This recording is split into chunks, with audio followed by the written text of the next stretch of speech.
Assalamualaikum warahmatullahi wabarakatuh. Selamat datang di channel Rizky Kusuma. Jadi pada hari ini saya akan menyampaikan materi yang telah diberikan oleh Pak Bayu ya. Ada 4 materi yang ingin saya sampaikan di sini. Bagi kalian yang baru join, selamat datang di channel Rizky Kusuma dan jangan lupa klik tombol subscribe karena subscribe itu gratis. Jadi langsung saja kita memasuki materi yang pertama, yang ini. Jadi materi yang pertama itu pemilihan dalam font di desain. Jadi istilah dalam font itu ada banyak. Yang pertama typeface, yaitu desain atau bentuk tampilan dari sebuah tulisan. Nah, jadi bentuk tampilan itu, tulisan itu pasti ada font-font banyak kan, ada nama-nama font. Nah, itu desain dan tampilan dari sebuah tulisan. Biasanya font itu ada banyak sekali. Terus ada font, yaitu kumpulan tulisan yang ada. Serif, jadi seperti garis. Jadi kalau misalnya di ending huruf, misal saya ambil huruf S, kan ada tuh yang kayak tanda ini di ujungnya. Nah, seperti itu namanya serif. Kemudian ada sans serif, itu tidak ada garis, jadi huruf S gini aja. Selanjutnya ada slab serif, lebih kaku dan tebal dan lebih ngeblok, jadi sama kayak sans serif, tapi kalau slab serif itu lebih kaku, lebih tebal dan lebih ngeblok. Script, yaitu tulisan tersambung, jadi kayak huruf Latin gitu.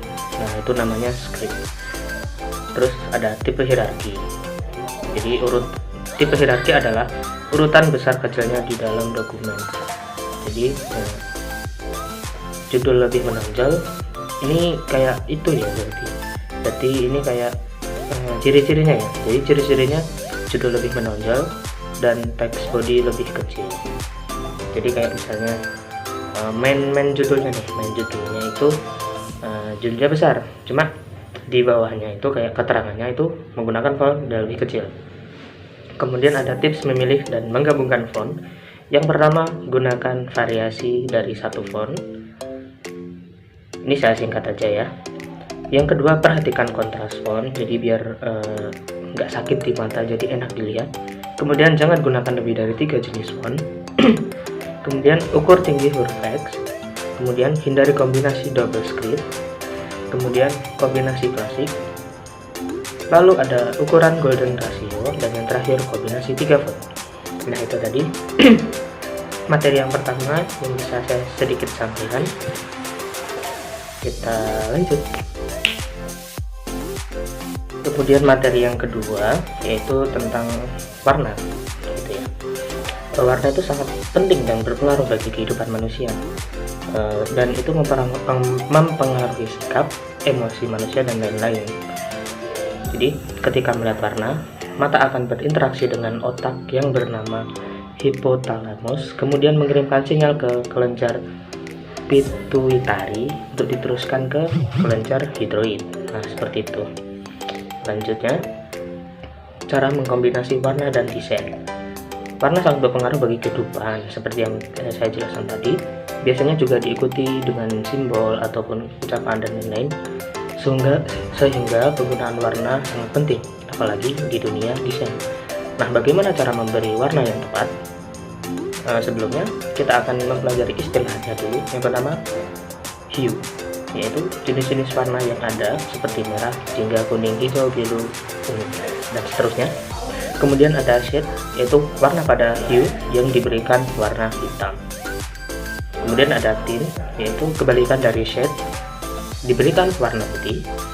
Kemudian ada tone, warna hue yang diberi warna abu-abu.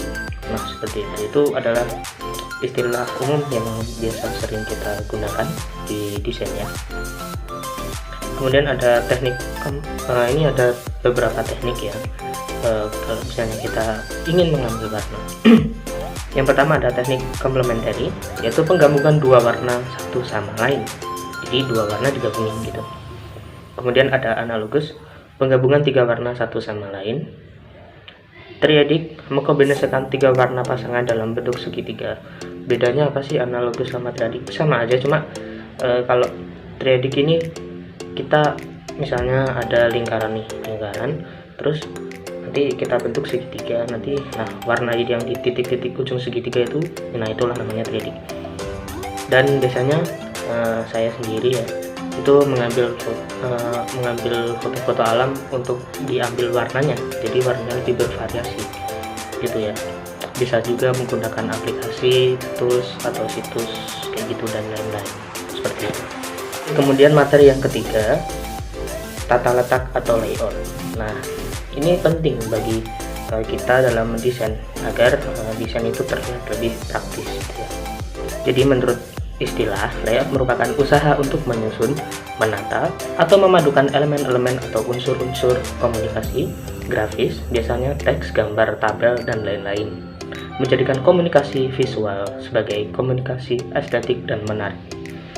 Tujuan utama layout adalah menampilkan elemen gambar dan teks agar menjadi komunikatif dalam sebuah acara yang dapat memudahkan pembaca menerima informasi yang disajikan. Nah, itu menurut istilah. Menurut teori, tata letak dibagi menjadi 3 tahapan. Yang pertama, membuat tata letak miniatur atau sketsa mini, thumbnail ya, yaitu tahapan perancangan dalam menentukan komposisi unsur-unsur yang akan ditempatkan. Visualisasinya masih berupa sketsa kolom dan teks dan kolom gambar. Nah, jadi sama kayak kita gambar dulu, nanti desainnya pengen seperti apa, nah seperti itu dia. Jadi biar jelas itu, biar kita enaknya gimana nih dalam memilih desain ya, yang mau kita desain itu, desain kita yang kita mau itu seperti apa. Nah seperti itu. Kemudian ada membuat tata letak atau rough layout, yaitu tahapan perancangan yang sudah berwujud gambar dan teks. Nah jadi setelah tahapan yang pertama tadi, kita akan selanjutnya kita masuk di tahapan yang kedua, yaitu yang sudah berwujud gambar dan teks. Jadi di kolom ini dikasih gambar apa dan ini kasih teks apa gitu, kayak gitu. Kemudian ada membuat tata letak komprehensif atau lengkap, yaitu tahapan perancangan di mana keseluruhan sudah disusun dengan baik dan teratur. Nah ibaratnya sudah final ya, dan desain itu bisa kita cetak gitu ya. Kemudian yang saya pelajari yaitu prinsip tata letak. Yang pertama ada proporsi atau proportion, itu ukuran bagian satu dan yang lainnya. Kemudian ada keseimbangan atau balance. Ada 2 prinsip dari keseimbangan. Yang pertama keseimbangan simetris dan keseimbangan asimetris. Kemudian ada irama atau rhythm, kontras, kesatuan atau unity, dan yang terakhir prinsip keselarasan atau harmoni. Nah seperti itu ya, sedikit banyaknya materi dari tata letak. Oke, jadi materi yang terakhir itu ada user interface. Apa sih user interface itu? User interface adalah suguhan tampilan atau visual berdasarkan user experience ketika menggunakan produk kita, atau output visual dari UX untuk user. UI dan UX merupakan satu kesatuan, bukan hanya perihal bagaimana tampilan menjadi cantik saja. Ketika membuat, UI designer harus paham user experience untuk meramu data.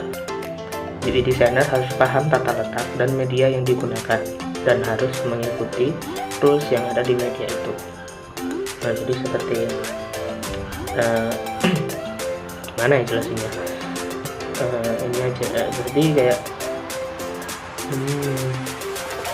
jadi yang saya pelajari itu kayak tampilannya gitu. Jadi kita sebagai desainer itu harus paham bagaimana cara menampilkan user interface-nya itu agar minat gitu, agar enggak gimana ya, enggak risih gitu kalau dilihat, enak dilihat kayak gitu.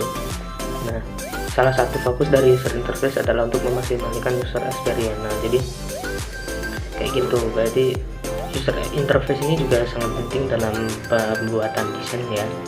Kepada teman-teman desainer semua itu penting ya. Itu materi dari user interface. Oke, sekian dulu dari saya.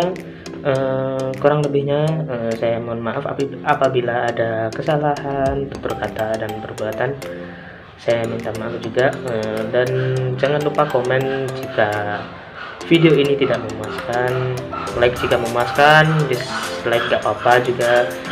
Saya juga membutuhkan saran buat teman-teman semua, apa yang kurang dan apa yang harus ditambah. Oke, sekian dulu dari saya. See you.